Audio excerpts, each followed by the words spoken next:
Hello, Susanna here, your intimacy intuitive and spiritual guidance counselor. Question of the day, and this is a great one. So love this one. Because this is one I've had a few times as well, and I get this actually fairly often. But I'm going to read it as my friend sent it to me. So the question is, why do people leave us? So she says, I would like some clarity on why it is so easy for others to walk away. You know, is it something I'm doing wrong in my interactions, or am I failing to do something?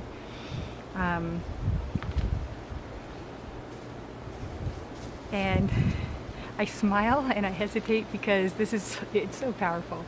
The thing is, how do we begin? As always, everything happens for a reason and for the very best. So people don't walk away from us, people release us. And it's funny, they have me come here. So a couple days after I got this question initially, I'm going, well, this is a really good one. And I'm walking my dog in the morning and I'm thinking, what's give me like one word or something simple to put out there that will give clarity to this situation so that people can understand, even though it's difficult, especially when people we love leave us. And I'm getting the question in terms of, living people, walking away from us, ending relationships, things like that, friendships, romantic relationships specifically, in this case. And so I'm asking for some guidance, and the way my crew works is just spectacular. So at that moment, my dog stops to sniff something. So I always check to make sure she's not eating something she's not supposed to. And I look down, I see something shiny, and as all of you know, hey, shiny thing, squirrel. And I found this interesting little pendant. And it's interesting that I was guided to put this on too, to go with this question, because I get ready, and then it's like, okay, which question do I need to answer today? Because I've got little handy dandy notes. And so with this, I don't know if you can see, I'm afraid to move and zoom in. It's actually two little butterflies. And what do butterflies represent? Freedom, new beginnings. They just said release from being trapped. So when you're trapped in your cocoon and then suddenly you emerge free and new and even more beautiful, right? So, oops. First rule of stage, turn off the phone. And actually I think that was my friend who came up with the question. Isn't that interesting? So, so coming back to this, it's all about freedom. So people aren't abandoning us.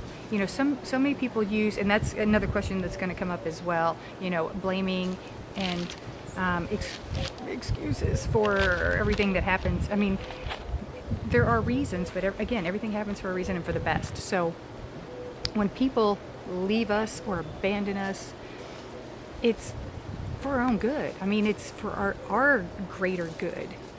Even though it hurts in the moment, and a lot of times it really sucks, but once we heal from the loss and the grieving of that energetic connection, that relationship, once we heal and we look back on it, and as things progress, it's like we realize, oh my gosh, this wonderful thing wouldn't have happened if that hadn't have happened.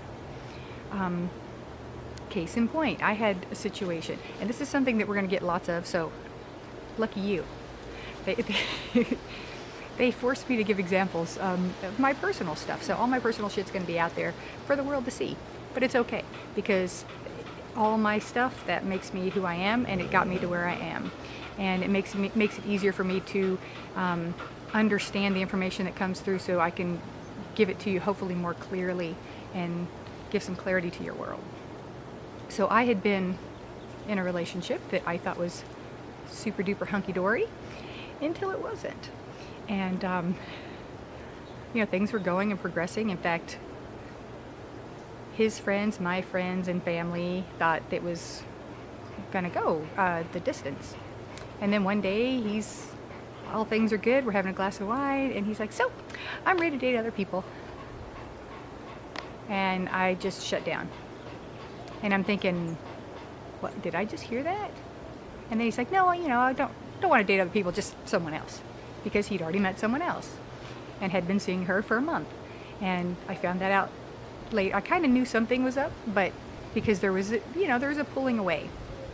So what do we do when they start to pull away? We try to hang on instead of going, something's not right. Maybe we should step back and take a look, right? So then I found out a month later from his best friend that yes, he was involved with someone else.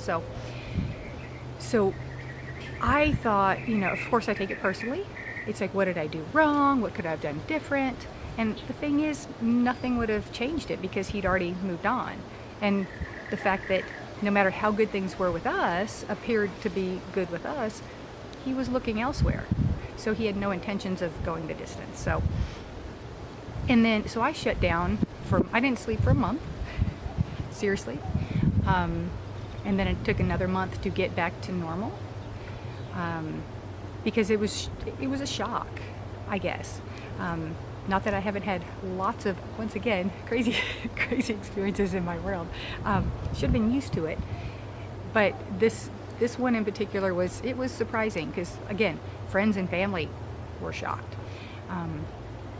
But once I got over the grieving process and got into another weird situation, I look back on it, and it was the best thing. And I don't hold it against him. I'm not angry with him. I'm grateful. I'm grateful that he ripped the Band-Aid off pretty quick instead of dragging it out and creating resentment and discomfort. And it's a learning experience. And going through that, I'm stronger. And I'm grateful for all the beautiful aspects of that relationship. And I hold that dearly. And I have a great deal of respect and admiration. And I care for him still, okay? It's just on a different level. It's more of a caring of gratitude for the lessons and for the experiences, because we had some fun. So, and now I move forward with red flags in mind and things like that. Not that I'm looking for that. I'm always seeking positive. I always go positive first, which can get me in trouble because I always see the best in people. So, but looking back again, if that hadn't ended, it probably would have dragged out a little bit longer and then gotten bad, and I would have missed out on some other amazing people that I met and some other experiences. And I will say, you can go back in my YouTube. And there's a video that I posted because so many people came forward and really helped me. Strangers, because and I was going to say, one of the nice things about Facebook and social media is you just put it out there, you want prayers, and it's amazing how many people come to your rescue in that respect, and from the heart. They don't know the problem, they don't know the situation, but it's like, oh, whatever, I'm sending love. And it really is a beautiful thing and a powerful thing. If we could just get the whole world to do that all at once at some point, right? So again, it was a beautiful thing that it ended, because now I'm moving forward and I'm enjoying other aspects of life, and I'm enjoying other people and other situations. And it was also great because it got me back out into the world and it opened my eyes to new things. So it's a beautiful thing. So think of a situation where, that, again, considering that you're over it, you're done with the grieving process already, and, look at how great, or how many things you would have missed. I mean, I know people, I've never been married and I don't have children, but I know people who were destroyed, totally wounded and destroyed after a divorce due to, difficult situations or circumstances or, infidelity, things like that.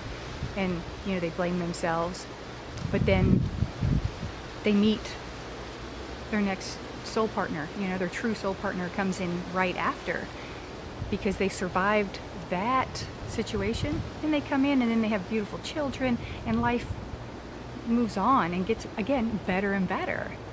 And I've, again, sadly, several friends that have been through that situation, but then they look back and think, if that hadn't ended the way it did, they would still be there dealing with whatever they were dealing with, and they would have missed out. So then we can go do a whole nother video on that. It's like, what is their destiny? Is it what would happen anyway? That kind of thing. But for this one, we're going to stick with that. So again, everything happens for a reason, and it's not that we're doing anything wrong. It's definitely not that we're not good enough. It's not that, we should have done more or should have done something different. It's that the situation wasn't right. It had run its course. It's done. Lessons learned, experiences experienced, and time to move on to the next, right? So, especially with romantic relationships, you don't want to be with someone who doesn't want to be with you. So, and 99% of the time you ask yourself, or you ask someone, it's like, well, was there any kind of sign? And then you think, yeah, well, now that you mention it, this was happening and this was happening, and this separation was occurring, there was this distance. So in many ways we're being prepared. So it's about, understanding that and realizing that it's because that wasn't meant to be. It means there's something or someone better out there for you. That is the key, and that's what we need to remember. And knowing that God always gives us the best. We may not see it in the moment, but once we pull ourselves out again and we look back and we see actually how beautifully it was laid out, and the path is just that much clearer for us now. So we have a deeper understanding of not just other people, but of ourselves, which is very, very important. So know that when people walk away from us, when people leave us, it's a gift. Consider it a gift. And embrace that gift, embrace yourself, and know that it's because you deserve better, and better things and more beautiful things are coming your way. So embrace that, appreciate it, and love you. Have a beautiful day.